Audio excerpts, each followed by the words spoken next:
Good morning to one and all. I feel immense pleasure in introducing our honorable guest for today, Mr. Vishal Parekh. Mr. Vishal Parekh is the Marketing Director of Kingston Technology India, the leading brand in memory modules and data storage.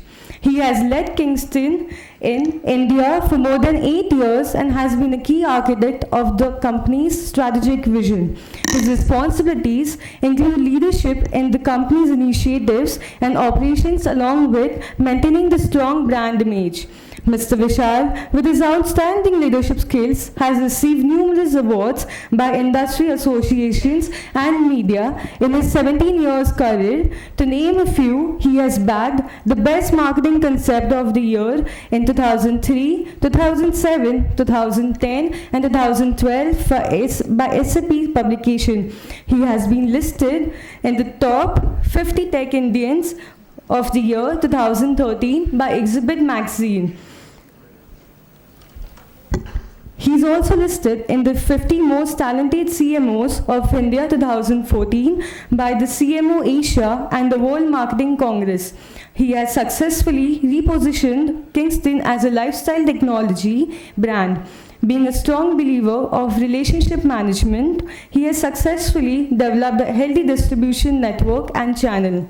He is always heard saying there's a difference between knowing the path and walking the path. I believe in creating the path. He holds a PGDBM degree in marketing and CMR and a BCom degree from the Mumbai University. We are highly privileged to have you so over here today, and please kindly grace this address.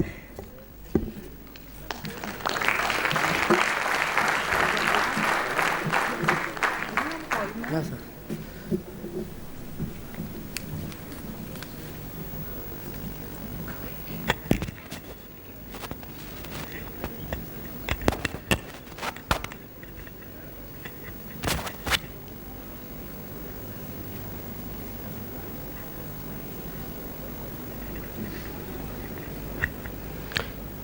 Hello, am I audible? Yes, sir. Thank you. That's fantastic, Anura. That's a very flattering introduction I've ever had in such kind of audience. I was telling your organizing committee that you've really got a fantastic campus. I'm really impressed. I've never been to this institute, but then the way I look at it, I think I'm speaking to audience who is from different faculties, marketing, finance, and international business and all. Correct me if I'm wrong, right?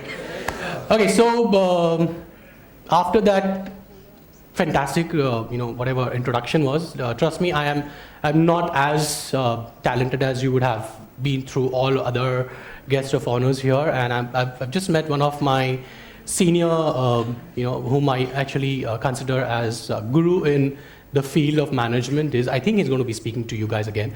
Sandeep Biswas. So, okay, before I start, I'll take I take this opportunity to thank everyone from the organizing committee and all the faculty members and the professors and all. Special thanks to Naman. I'm not sure if he's here. He did a very good job in coordination. Another request. Are you guys okay if I keep roaming around? Because I'm really not. That was any which was a formality, because even if you said no, I had to do this because I'm not comfortable standing in one position. So to start with, I'll tell you I'm not going to take you through any PowerPoints presentation. That's something which I am not comfortable with, I'm very honest. The other thing, because the reason I'm not doing a PowerPoint is because I want you guys to be part of this session. I don't want to be talking for another 30-40 minutes and just keep boring you out. I also give this, I think it's an opportunity for you guys who would like to take a quick nap in between. No PowerPoint, so you are free not to ask questions. But if you really find somewhere I'm going off track, if you find this is not something you would like to hear, just raise your hand and maybe we can change the topic or the subject. All right, so as I said, I'll start with a very basic question. So I understand you guys well, and you kind of understand what I'm going to talk about. Because it's the first question, I don't want you to answer. You can just show your hands. How many of you are you going to be in marketing? So I assume around 80%? What about the rest 20%? All finance? Okay. What if I tell you guys that every one of you who are sitting here in this auditorium, you are going to be in marketing. You are going to be doing, you would be doing, the marketing. Marketing guys feel happy, yeah, I'm sure, but okay, I'm not getting biased because I am from marketing, but I'll give you a very simple analogy of what you are doing today or how marketing is influencing you guys even today. And let me ask you this question. Why did you choose this institute? All right, no murmurs, please. Can I have just one or two answers? You like this institute, like the campus, you like faculties, you know about this, it's a very good record of placements, all of that, right? Few of the reasons. Okay, why did you choose this course? Be it marketing, be it finance, be it IT, be it HRD, be it international business. Some reasons, right? Of course. You know what's happening here, what eventually is happening here is you have been getting into something called as positioning. Marketing students, I'm sure you would understand this. You have been targeted to something which you would start liking. I'm okay with those yawns, I'm fine. I understand it's early morning. So so that's how marketing works. What dress you wear, what friends you make, the group of people being termed as the intellectual crowd, the party goers, the mischievous people, this is nothing but your identity. It's something to do with branding, right? That's all what we do with products and services. Same thing. Even now when I say, you guys are thinking about that dream job, how did you arrive at dream job? How did you think that this is the company I want to work with? Because that has been positioned to you as your dream job, right? So that's how marketing influence. So people who are not from finance, not from marketing, all those finance gurus and the IT technical people, trust me, you would be marketing yourself, your ideas, your concepts to your team, to your subordinates, to your seniors. You know why? Because you want to take better decisions. You want to sell your ideas. And in a company where you would be working, you won't be the single one taking decisions. It's going to be a group decisions, whether good or bad. Right? Yeah, oh, okay. I saw that expression. So somebody gave me that look, oh, good or bad decision doesn't matter. Trust me, it doesn't matter as far as you take a decision. I keep giving me those expressions. I like that, you making face. At least I know you guys are hearing me, listening to me. So do that. Okay, so let me go a little off track because I saw that expression coming on, good or bad decision, how does it matter? It does really matter. Even if you take a decision, even if you don't take a decision, it's still a decision. Here comes my second question. Okay, little off track. If in future, when you take a decision, the time will tell you whether it was good or bad. But if you have to rate it, what would you rate? A good decision is better or a bad decision is better? I didn't hear you guys. Bad, okay. How many for bad? Bad is better, okay. How many for good is better? Fantastic. I think I can start a debate on this right away. Okay, so would somebody I am with the people who said bad decision. I completely agree that a bad decision is a better decision. Would someone like to elaborate or you want me to justify it? Come on guys. Anyone? All right, fine. I'll not waste time. I'll just tell you my opinion on why I justify a bad decision as a better decision. Okay, what happens is when you take a good decision, of course, the time tells you that it was a good or bad. So when you take a good decision, you abide by it, which means whenever in future you face that similar situation, you go with that same decision or a similar decision. But when you take a bad decision, you are bound to fail. When you fail, when you face the same situation again, you try again with some different approach. Approach changes, your thinking changes, you expand your look at the situation. Eventually, you keep trying. And what you get out of it is you actually learn what not to do if you face similar situation again. That's precisely the reason I would say a bad decision is better because you know in life what you should not be doing rather than only knowing what you should be doing. Okay, so let's come back to the main topic. I hope I did not bore you out till now. So the challenges of business world was what has been, I've been told to talk about and get into marketing of how marketing on what challenges business world is facing today. Now, since there is a mix of audience, let me start with something which is very basic, a generic challenge which a business world is facing today. All right, so again, have you come across people from the corporate world saying, I do all the job, all the good work, and my boss takes away the credit? Yes. Yeah? Do you also feel when you do your projects that, it's a group of 5-10 people, somebody is really putting in extra effort to make sure the project turns out to be good, and there are others who would try to steal away that credit from you? Yes, sir. Right? So, from a company's perspective, it's obvious that if these kind of situation happen, it's a damage to the company because the productivity goes down and the morale is low, whatever. But from an individual perspective, because you guys have seen a little bit of it when you do your projects, how would you feel when you don't get credit? You actually end up, spending that extra hour, putting those, giving your mind a little bit of hard work, and then you find out somebody else takes the credit. So the employee who is doing it, he doesn't get applauded. His boss takes away credit. Probably he doesn't even get a promotion. Appraisals are average. How would you feel? Bad, right? What would you do? You'll stop putting that extra effort? Right? That's what normally happens. If I turn it around and say, okay, that is not good for you as an individual. That's what I've been trying to explain to a lot of corporates when I meet them. I mean, junior than me, of course. I can't really go and speak to the seniors and give my gyan about it. But somewhere I've kind of got an so-called unanimous agreement when I share this concept is that when you as an individual are not giving you 100%, what's happening is you're training your mind not to do 100%, right? Eventually, you will always end up doing average work.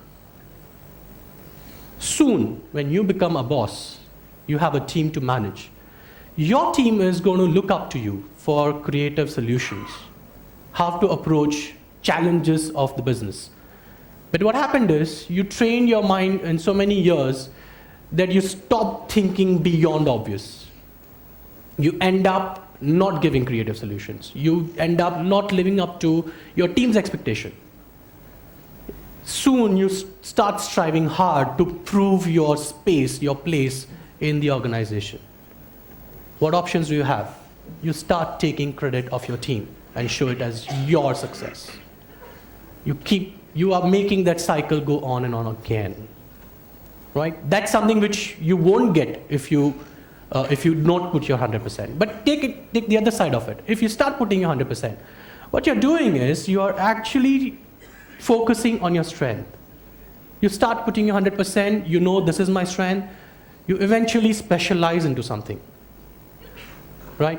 When you specialize into something, it helps you to, you become a specialist. And that's what company is looking from you. Company doesn't want you to do all the job. That's where the team comes in. Like you have marketing, you have finance, you have IT, IB, HRD. Why are these different streams? Because you guys are going to specialize in particular stream of business. That's what is needed. Right? So focus on it. Decide what you're going to be in future. Specialize in that. And also make sure which side of the two teams you're going to be in. The two teams are doers and thinkers. I'm sure you've been exposed to this concept of doers and thinkers. Right? So think about it. Both are critical and equally difficult. If you're a doer, you have to be on the floor.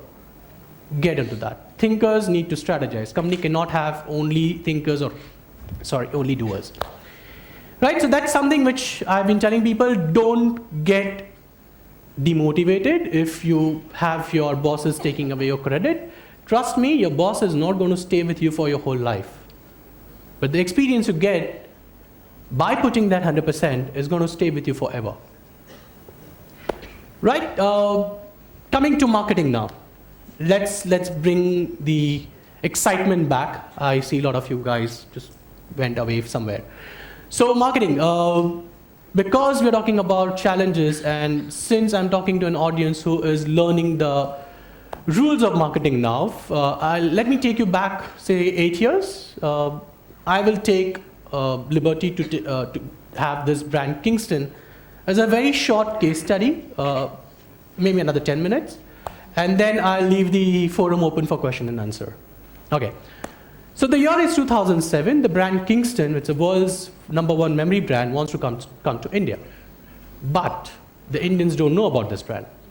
Okay, so Kingston wants to say, Indians, we are here. We want to provide you with best quality products, and we are here to stay. What are the routes a brand manager or a marketing manager have in front of him? Any ideas? Marketing guys? Any ideas? What would you do to get this #1 brand to India and make it big and grab the market share?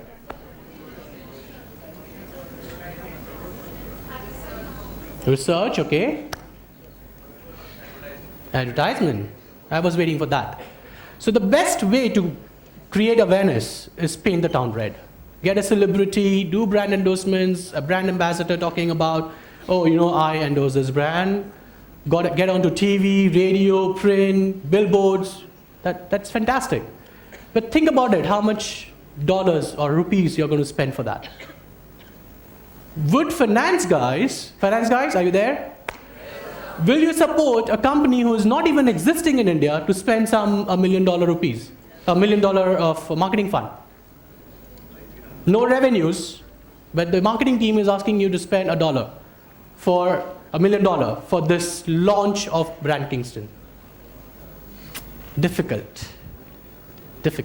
You need to prove to finance whether your campaign, whether your brand will help you to get revenue in India. Practical life, okay? So we had that dilemma. So what did we do?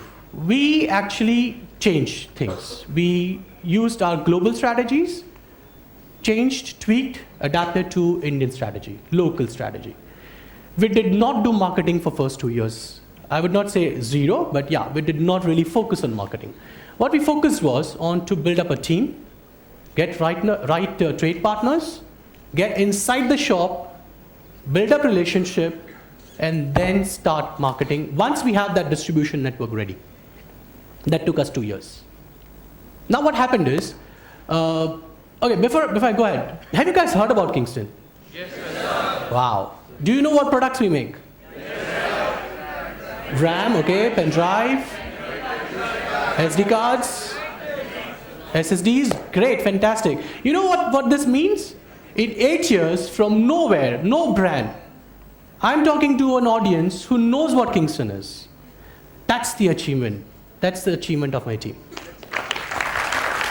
Thank you. Okay, I'm not boasting about this. I'm trying to bring out a distant relationship between not spending money and still becoming a brand in about 8 years. Right? So what do we do? What we did? During those years, 2007, when we used this word technology, we used to scare people. When I used to tell people that, oh, you can actually know what a RAM is, you can upgrade your PCs and laptops yourself, people did not believe us. A pen drive was nothing but an office storage device. It was just restricted to offices. A RAM was not even heard or seen by PC or laptop buyers. It was no one knew about it. We changed things. We took technology off from our marketing strategies and we got into lifestyle. Easier. The youth relate to lifestyle easier. So we took the scare element out, we brought the aspiration element in. What we did was, we showed a pen drive being used in a car to play music. And things changed.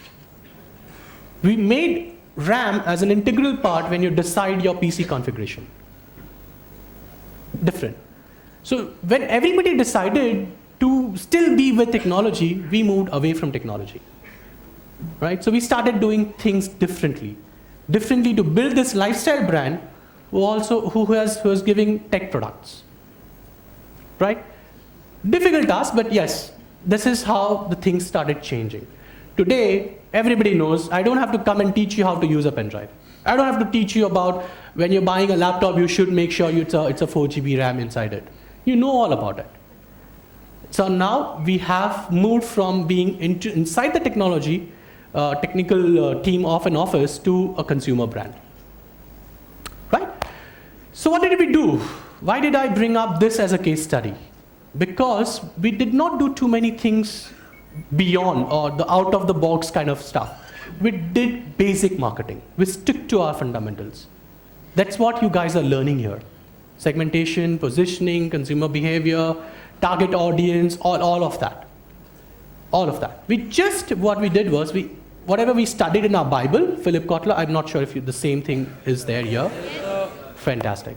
So we kept those rules steady, but we just executed it in a different manner. That's the only difference. The idea, what we were trying to bring out, and I'm trying to bring out here, is don't get away from your basics. That is something which we are facing today's world. We don't have people in a rush of implementing those marketing programs and getting live on in TV and print. We miss out on these fundamentals, and the entire thing collapses. The foundation is not laid, the structure is ready, and then it fails, it flops. Would you guys be interested to know a little more? Great, I'm carrying this. If you permit me, I would like to tell you what we are doing different with this product. Would you like to know? Yes, sir. Okay, this is something which is still not out in the market. You would have still seen it somewhere in online space. What does it look like? No, it's not a hard disk. We don't make hard disk. It's a power bank. Exactly, it's a power bank. How difficult or easy it is to sell a power bank now? Everybody is doing it, right? All these are available, 10,000 mAh for 100 rupees or 500 rupees. We are going to sell this for 4,000 bucks. And it's just a 4,000 some mAh. That's it. But you know what extra does it have? Okay, it is a Wi-Fi router, it's a Wi-Fi booster, it's a pen drive reader, it's a card reader. Too many things? Thank you. Back to what we are doing different for this product. Okay, this is not marketed as power bank even in Western countries. It's been marketed as the extended storage for the iOS devices, the iPhones and the iPads. Because the limitation there is you don't have additional slot for a micro SD card inside. So how do you increase your storage? The other problem, if there are any iPhone users, is that if you want to play any MP3 or transfer your data, you need to do it through iTunes. This breaks that barrier. You can directly transfer data from your phone or iPad to a pen drive or to a card reader and stream to maybe a group of 5 people. Fantastic, but this does not work in India. You know why? Because not many iOS users here, not many iPhone users here. Android still rules. So what do we do? Now, did I say it's a power bank? I did, right? And I said it's a Wi-Fi router. Are you guys aware that in India there is a problem of power cuts? Yes? So you're in office, you're at work, you're in college, you don't have power supply, but does it mean if there's no power supply, there can't be internet? But can there be Wi-Fi? Without internet? No. This can help it. Okay, it's a Wi-Fi router. It doesn't require power supply because it's a power bank. So what we are going to do is, we are not going to position this as an extended storage, but most of the cities, the campaign would be about, use this, so there is a power cut, you still have your internet, plug your cable here, and it becomes Wi-Fi. Different, right? Thank you. So again, the idea I'm trying to bring out here is, companies will make great products, but those global strategies might not be applicable to India. Why? Because we are different. We are like numerous geographies in one country. The target audience differs from state to state. Right? Bombay doesn't have too much of power issue, but you go beyond that, most of the cities would face power cuts. Why not use that problem and give this as a solution? Right? That was the whole idea of telling you guys basics, use your strength, but then adapt. Adapt to what the world needs. When we studied marketing, I might sound funny, when we studied marketing, we were in the no internet world. Right? Our presentations was nothing close to what we see now. It was all those OHPs. We used to write by our hand on the sheet of plastic and then display it to our professors. Today, it's all about digital, e-tail, social. But that does not stop us from marketing. The world's changing, changes every day. You guys are the future today, but then by the time you finish your course and step out, the world would have changed. What we are saying is, though we cannot leave our basics, the fundamentals, you guys need to cope up with the changing world. It's changing much faster than what used to happen maybe a decade ago. The last 5 years has been rapid, and maybe another 2 years, it's going to be super fast, faster than what it was. So along with your basics, don't forget to cope up with the world. That's something which I would to leave as the thought and leave you about, that don't just go with the books. Yes, follow the books, but then expand your thought process. Right? How many of you have come across stories about the brands who were once a market leader are dead now? Many. I was expecting that answer. Okay, all right, the other way around. BlackBerry, fantastic. The other way around. How many of you have come across stories about brands who were not even existing in early 2000, but are the market leaders now? Great. Do you guys realize that whatever brands you talk about is all tech brands? Right? But when you think more, you'll come across brands which were also in other space. But the tech are the ones who get really hit faster. Reason? Coping up with the change. Right? When you do this study of brands being present earlier, now dead, or not being present earlier, now the market leaders, try to think about what decisions did it took, what paths did it took. You'll be exposed to numerous of that. Right? So you'll start knowing these paths. All right? Okay. Have you heard Morphus? You know Morphus? You know Neo? Yes, sir. Now you know. Matrix? Yes, sir. Fantastic. Remember what Morphus said. There's a difference between knowing the path and walking the path. I'm sure you guys understood why it was said. It was Matrix. I mean, yeah. Okay. So the reason is you can't really just know the path. You have to walk on it. But now with you guys exposed to so many case studies, which we were unfortunately did not get to know because there weren't so many brands as the way we see today. Know the path, try to walk on it. But what's going to be more important for you guys is to start creating your own path. That's something you guys need to focus on. All right? Yes, sir. I leave it here. I hope it was an okay session and I did not really bore you to death. And I wish you all the best. I hope someday, some networking event, I see you guys and I get to hear from you what new things did you do and create what new paths.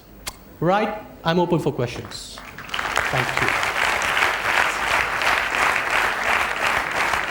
Thank you. As we are short of time, so we'll be taking only 2 questions. Thank you. All right, anybody? I hope I'm able to answer them. Hello, sir. My Hi. name is Nikhil Binjwe. Sorry, I didn't get your name. My name is Nikhil Binjwe. Nikhil, okay. Yeah, sir, my question is, you said that to cope up with the change. So what kind of challenges your company is facing right now and it will be facing in the future in terms of the cloud computing? Cloud computing, this is something which I have been answering to a lot of editors. Even editors tell us that when you say cloud computing, Kingston being into storage, isn't that a threat? Yes, it looks like a threat. It's because the world is changing. Perfect. But then understand this. Why do you need cloud? Because you want to store data, right? Let me take you again 7 years, 8 years back. What was the storage device, the options you had at that time? CDs and DVDs? Floppies? Right? What was the data you used to consume at that time? Few MBs? Right? Now what is the data you consume? Average pen drive you would have is like 18, 16 gig in GBs. You talk about cloud, your cloud storage is in maybe in TB. Right? You start buying external hard drives which is like 1 TB. What does it mean? Your hunger for data is increasing. And it's not Kingston that is creating that hunger. It's all your imaging, your music, your high resolution videos, 4K movies, whatever is the data that is the most consumed data right now. Your office files still remain under a GB. Your presentations won't go that huge. Coming back to cloud. So when you're looking at cloud, it's eventually a data storage. And we are into data. You can't really have everything stored on cloud. If your data hunger increases, you need to have a portable device, which you can carry with you. So that's a threat, but then it's how you look at it. I think it's for Kingston, we take it as an opportunity, which actually means the data consumption is going to increase. Yep. Thank you, sir. We're honored to have you here. My pleasure.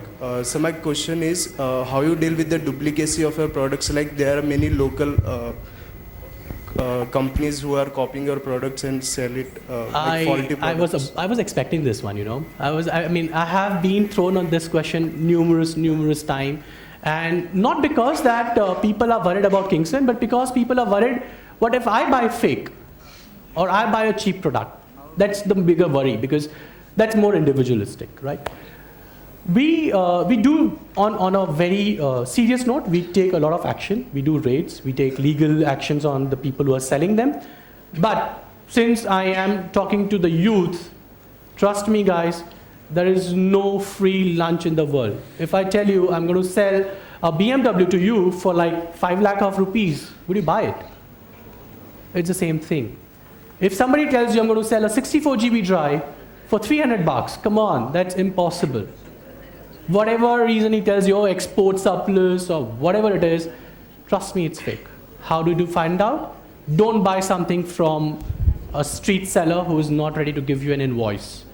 Check for the authorized figures and numbers printed on the pack of the product. Right? That's something you can do. From our side, we are taking actions through the associations, through the legal compliance authorities and all. We are doing that. Good morning, sir. So I have a question. How did you convince your channel partners for using the technological product as a live product? Example, RAM. Okay, so what happened was when people when we are talking about, I think Windows Vista was the time when we actually got into RAM awareness program. Windows Vista needed a minimum of 2 GB RAM. Okay, now the laptops, if you take it now, even today, the laptop prices varies, but more than that, the RAM inside it would vary because they don't have so much of play and margin. Okay, so if I have to control my prices, I would cut down on my RAM, being a laptop manufacturer. Possibility. So what we told channel partners is, why don't you start giving this service as an upgrade to make Windows run faster, Windows Vista run faster. Because if your RAM is low, if it's just like a 512 or a 1 gig RAM, it won't boot faster, it won't run faster. Upgrade this. So we did not teach the end user, we took the channel partners to talk about this. For them, it's an additional business revenue. That's how things started changing. Again, showing a different use and different implication of the product, which goes with the Indian way of business. That's how things change. Thank you, sir. Thank you. Thank you so much, sir, for enlightening us with your words of wisdom. Yeah, sure. Boys and girls are getting into marketing. Lot of them. What is your advice to them? How easy it is life from the campus to the company. एक साल का कैसा तैयारी करना चाहिए इनको? कैसा रहेगा वो दुनिया? थोड़ा बताइए. Okay, very interesting. Okay, guys, I'm sure you've heard about this same phrase. You know, the practical life is different than what we study in the books. I'm sure you've been exposed to that. You know, then the same question comes in: why do I need to study this in college, and why can't I just go out and start marketing? Why can't I start doing business, handle my whatever? It's not just marketing. It could be finance or it could be any stream. One thing keep in mind, friends, you know, this what you're studying here is your base, is your foundation. Things are going to be difficult. There is a lot of politics. There's a lot of politics that happens in the company. But then your confidence, your morale, the way you motivate yourself is something what you need to learn when you are in college days. Afterwards, you won't get time. You really don't get time. The only time you get is when you sleep. And I would prefer that you sleep when you sleep. Right? So trust me, world is difficult. 1 year, try to approach every situation that you face, be it studies, be it your social life, be it your personal life, even smallest things like taking a decision on what should I wear, whom should I talk to, should I ask this question to my professor, all of that. Try approaching it in numerous forms. If you have found the right way, challenge it, try the other way, try the difficult way, see how strong you are internally. That is something which will help you to build your personality. And that is something which will help you to fight the real world. Not everyone is fair in the real world. The world is not fair for sure.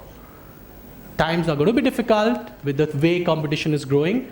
And trust me, marketing guys, 80% of you sitting here, the task is going to be yours. And because it's not sales, it's marketing. I hope you know the difference between sales and marketing, right?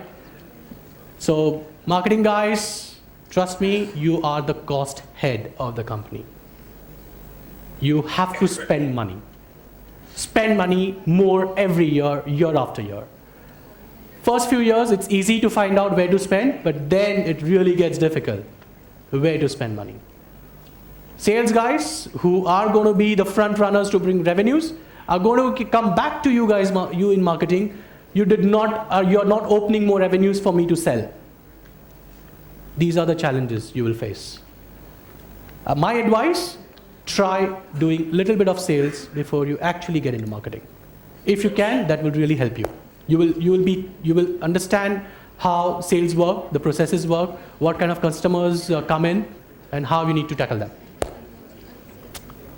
That's it, sir.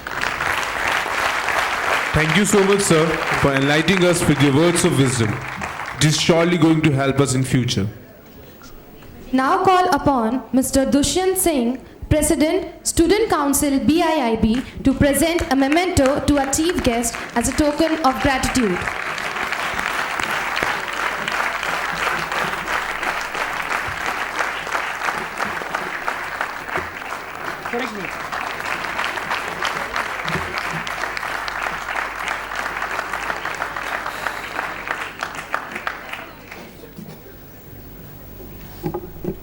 Take out my charger.